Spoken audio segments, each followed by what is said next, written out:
Então, pessoal, nós já conversamos a respeito das fases do desenvolvimento embrionário que ocorrem durante a etapa de pré-implantação.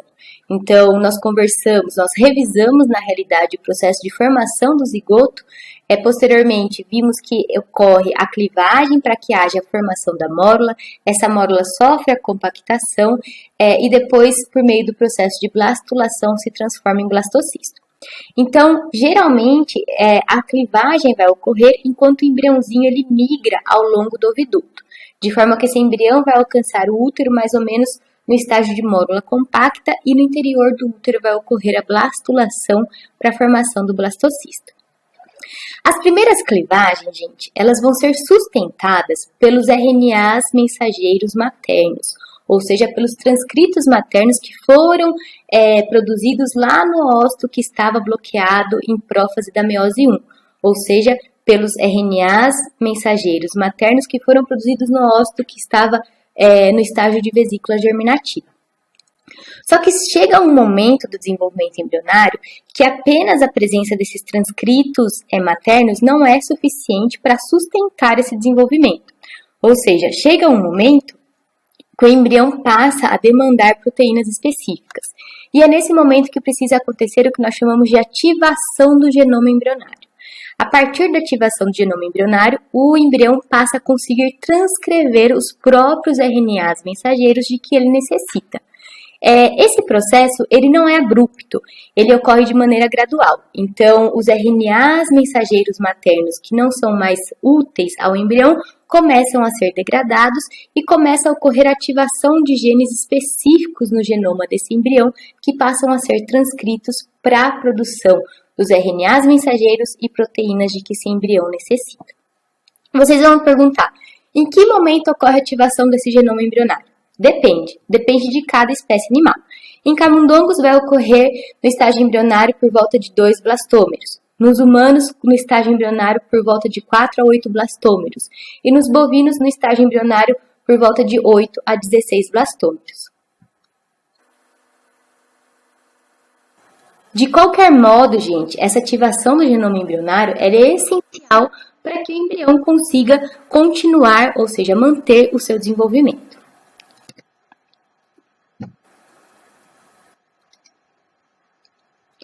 Quando o embrião ele alcança o útero, ele precisa sinalizar o corpo materno de que ele está presente no interior do útero para que a gestação seja mantida.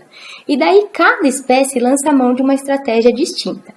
Nos ruminantes e suínos, assim que ocorre a formação do blastocisto e eclosão da zona pelúcida, passa a ocorrer um alongamento do blastocisto, ou seja, ele se torna tubular por conta da hiperplasia do trofoblasto.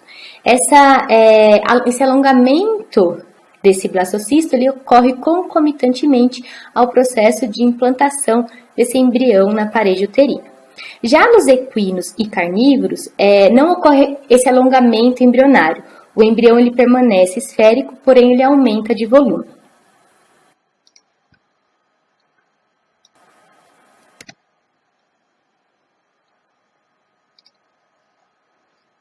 Nas espécies multíparas, por exemplo, suínos, carnívoros, que são animais em que em uma gestação vão produzir diversos filhotes, ocorre o que nós chamamos de migração intrauterina. Então, o embrião, quando ele alcança o útero, ele migra por todo o ambiente uterino e essa migração é importante não apenas para sinalizar o corpo materno da presença desse embrião, como também para possibilitar a implantação desses embriões em pontos distintos da parede uterina.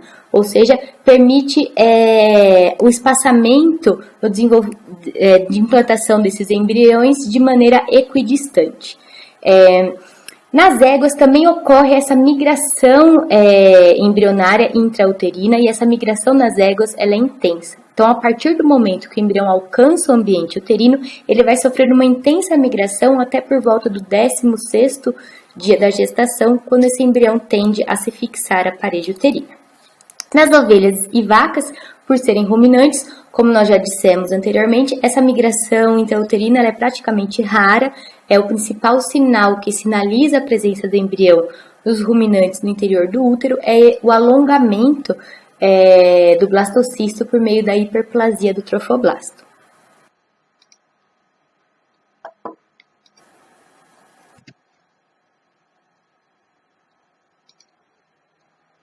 Bom, vocês vão me questionar, como que é possível na égua não ocorrer a implantação embrionária? Como que é possível o embrião na égua ficar migrando até o 16º, 20º dia da gestação, sem se implantar na parede uterina?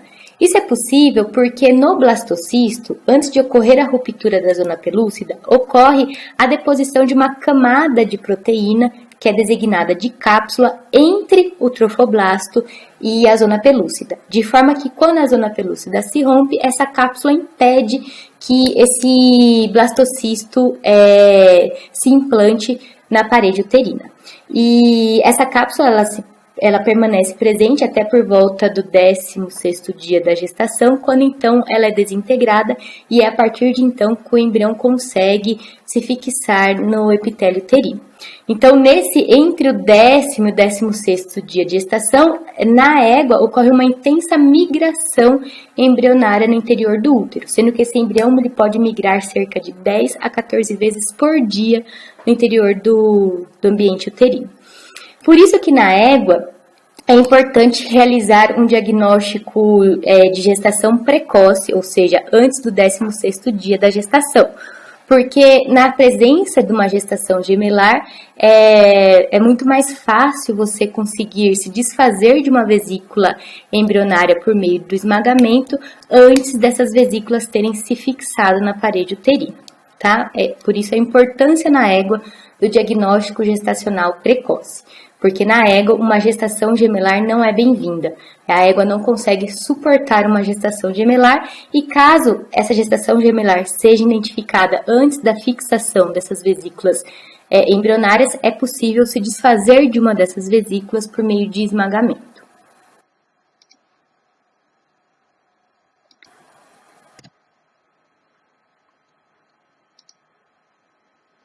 Então, essas estratégias de alongamento embrionário e migração uterina, elas são essenciais para sinalizar o corpo materno da presença desse embrião no útero.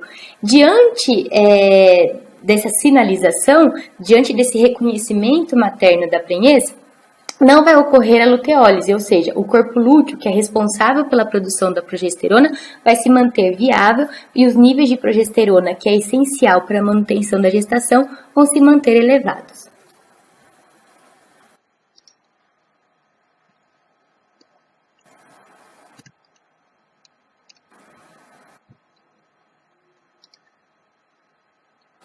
Então, nós já vimos todas as etapas, todas as fases do desenvolvimento embrionário durante essa etapa de pré-implantação. Vocês devem lembrar que o desenvolvimento embrionário ele é algo dinâmico. Então, essas fases nós dividimos apenas de maneira didática para vocês compreenderem. Então, depois da ruptura da zona pelúcida, vai ocorrer a implantação desse embrião no epitélio uterino. Então, nos mamíferos, essa implantação é essencial porque nós já vimos anteriormente que o zigoto nos mamíferos domésticos ele é oligolécito, ou seja, apresenta pouco vitelo. Até um determinado ponto do desenvolvimento embrionário, o embrião consegue se manter com esse pouco vitelo e com os histotrófos, que são os fluidos uterinos. Chega um determinado ponto do desenvolvimento embrionário em que esse embrião precisa interagir com o epitélio uterino, com o endométrio, para troca, para oxigenação e para nutrição, para troca de substâncias entre o feto e a mãe.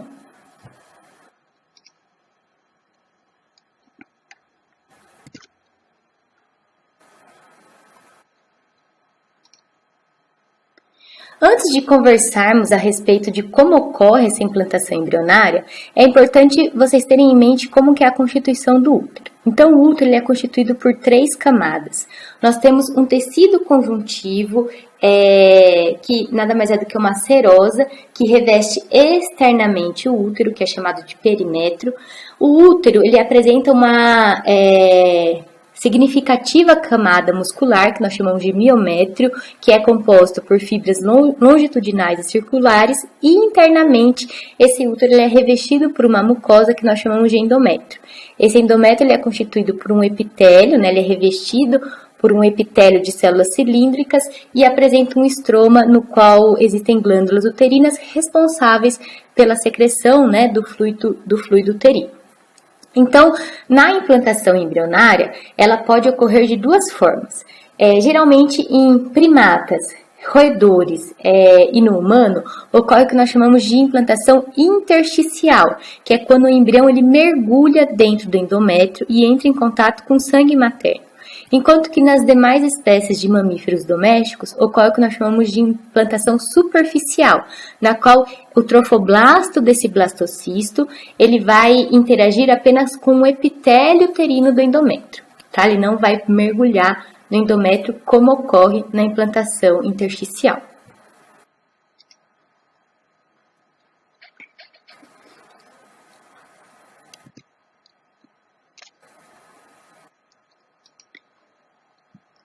O que é, então, essa implantação embrionária? Nada mais é do que o contato físico entre o trofoblasto, né, que é aquela camadinha de células que reveste externamente o blastocisto, e a parede uterina, o epitélio uterino ou o endométrio, para que o embrião em desenvolvimento possa se comunicar com o corpo materno. Vocês vão me questionar, em que momento ocorre essa implantação embrionária? Isso depende de cada espécie.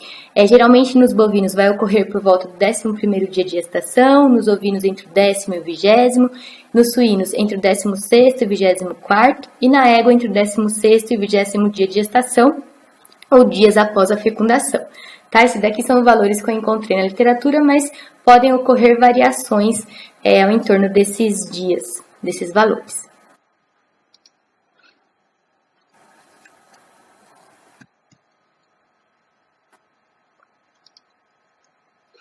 Bom, como eu já disse anteriormente, nós temos dois tipos de implantação embrionária, então.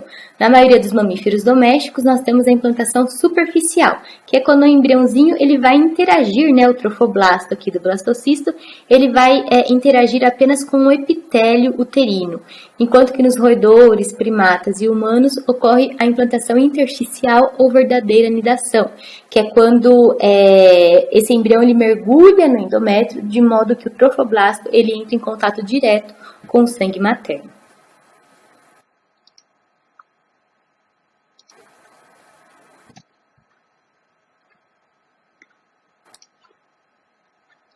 E como se dá a interação do trofoblasto do blastocisto com o epitélio uterino ou endométrio?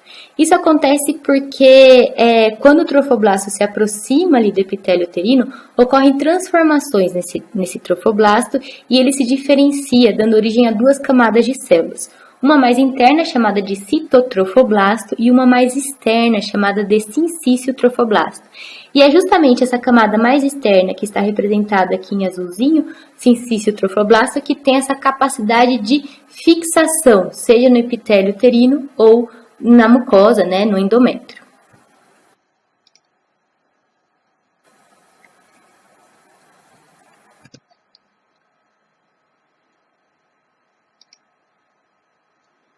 Então, o blastocisto, após a eclosão da zona pelúcida, ele vai estabelecer contato com o endométrio. Esse contato faz com que ocorram transformações no trofoblasto, isso por meio de sinalização química. E esse trofoblasto ele vai se diferenciar em duas camadas de células, citotrofoblasto, que é mais interna, e sincício trofoblasto, que é mais externo. No humano, carnívoros e roedores, esse sincício trofoblasto ele tem uma característica mais invasiva, ou seja, ele vai invadir mais o endométrio. Enquanto que nos suínos, ovinos e bovinos, esse sincício trofoblasto ele tem uma característica mais migratória, ou seja, ele apenas vai deslocar as células do epitélio uterino para que o embrião se fixe apenas no epitélio uterino.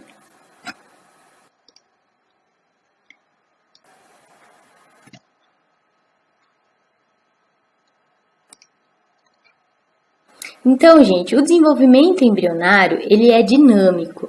Então, conforme o trofoblasto, ele se adere ao epitélio uterino, possibilitando a implantação embrionária, no embrioblasto também vão ocorrendo algumas modificações, caracterizando o que nós chamamos de gastrulação, que nós vamos ver numa próxima aula. Então, esse embriãozinho, por meio da gastrulação, esse embrioblasto vai se transformar no embrião bilaminar, composto por duas camadas de células, que é o epiblasto e o hipoblasto, e posteriormente ele vai se diferenciar no embrião trilaminar, constituído por três folhetos embrionários, que é ectoderme, mesoderme e endoderme. Ao mesmo tempo, o trofoblasto ele também começa a sofrer suas diferenciações, suas transformações, dando origem a um anexo embrionário muito importante que é o córeo.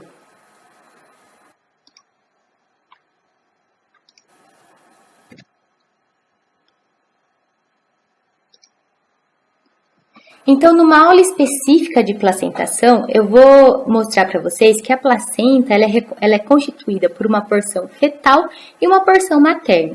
A porção fetal nada mais é do que o córeo, que foi o trofoblasto que se diferenciou. E qual que é a importância desse córeo? É ele, então, que vai promover a fixação do embrião na parede uterina e que vai promover, então, possibilitar a troca de nutrientes e gases entre esse embrião em desenvolvimento e o corpo materno.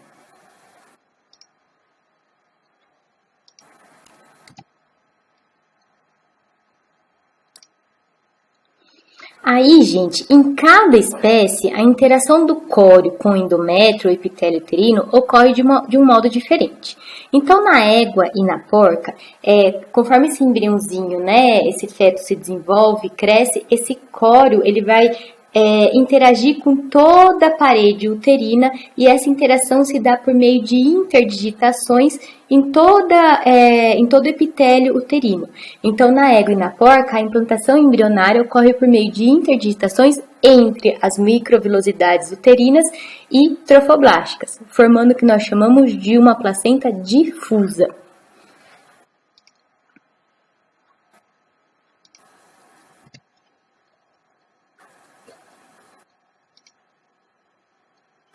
Já nos ruminantes, gente, na mucosa uterina dos ruminantes, ocorrem projeções nessa mucosa que nós chamamos de carúnculas.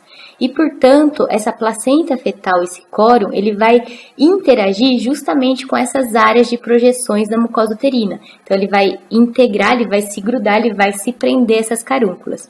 A área da placenta fetal, a área do córeo, que se liga a essa carúncula é chamada de cotilédone. E a junção do cotilédone da placenta fetal com a carúncula da mucosa uterina forma o que nós chamamos de placentoma. Existe uma diferença de disposição dessas carúnculas na vaca e na ovelha. Na vaca, essas carúnculas elas ocorrem de maneira convexa, enquanto que nas ovelhas ela ocorre de maneira côncava, ok? Então, nos ruminantes, a placenta fetal vai interagir com a parede uterina nesses pontos específicos de carúncula, formando os placentomas.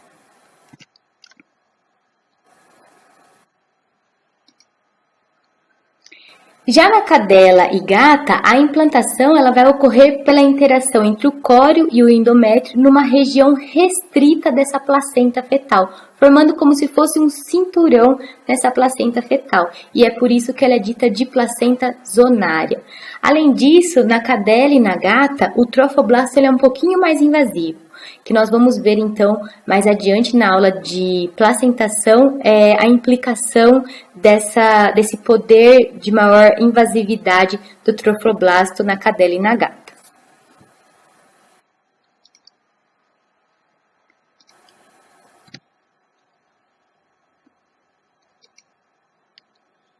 Agora, nos primatas, roedores e também no humano, nós vimos que o trofoblasto ele é altamente invasivo, então ocorre uma implantação intersticial, ou seja, o trofoblasto faz com que o embrião penetre completamente no endométrio e estabeleça contato com o sangue materno, tudo por meio da ação de algumas enzimas proteolíticas. Então, inicialmente, o embrião ele fica completamente englobado pelo endométrio, ele mantém contato direto com o sangue materno e conforme esse embriãozinho vai crescendo, ocupando maior espaço dentro do ambiente uterino, o seu contato com a parede uterina fica restrito a uma área discoidal e onde também vai haver a presença do cordão umbilical se comunicando com o embrião em desenvolvimento, e é por isso que nessas espécies a placenta recebe a designação de placenta discoide ou discoidal. Essas características da placenta eu vou voltar a tratar com vocês em maiores detalhes na aula específica de placentação.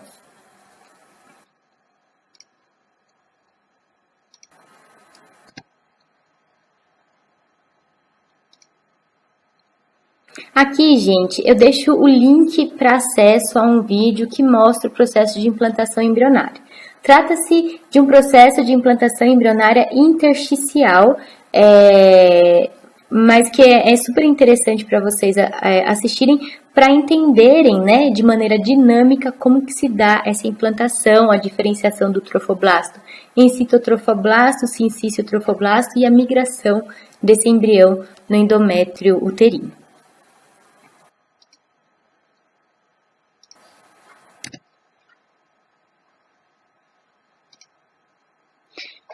Aí, gente, a interação do concepto com o ambiente uterino ela é essencial para a manutenção da gestação. Porque quando ocorre a ovulação, na ovulação ocorre a eliminação do óvulo que é captado pelas fibras do oviduto, que vai ser fecundado lá na ampola do oviduto, e as células foliculares que permanecem nesse ovário formam uma estrutura muito importante que é o corpo lúteo. E é o corpo lúteo que é responsável pela secreção de progesterona. A progesterona elevada, ela vai estimular a atividade secretória das glândulas que constituem o endométrio para a produção dos histotrófos. E esses histotrófos, eles são constituídos por enzimas, fatores de crescimento, citocinas, hormônios, que nós vimos que ele é essencial para nutrição, né, para manter, para suportar a embriogênese inicial. Além disso, a presença dessa progesterona alta é essencial para a manutenção da gestação a termo. Por isso que é extremamente importante que ocorra o reconhecimento materno da gestação. Então, a manutenção da viabilidade do corpo lúteo e de altos níveis de progesterona é essencial para a manutenção da gestação.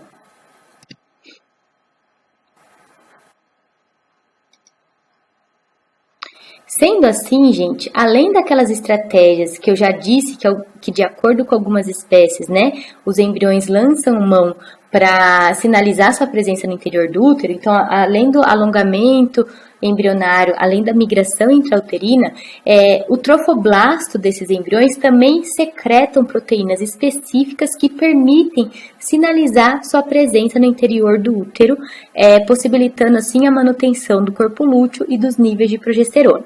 Então, nos suínos ocorre o trofoblasto, né? Vai sintetizar estrógeno e uma proteína chamada interfero gama, que sinaliza sua presença no útero. Na égua, nós temos a secreção de uma proteína chamada uteroferrina, além daquela intensa migração embrionária. No ruminante, além do alongamento embrionário, nós temos a produção de uma proteína chamada interferon tal, que também sinaliza sua presença no interior do útero. E nos carnívoros ainda não se sabe exatamente qual é a proteína sinalizadora, mas muito provavelmente também ocorra. Então, essa sinalização ela é essencial para impedir que ocorra a síntese de prostaglandina pelo endométrio, o que levaria à lise, ou seja, a quebra do corpo lúteo e queda da progesterona. Baixando os níveis de progesterona, a gestação não vai se manter. Então, a sinalização da presença desse embrião no útero é fundamental para a manutenção do corpo lúteo ativo, para a manutenção dos níveis de progesterona e manutenção da gestação.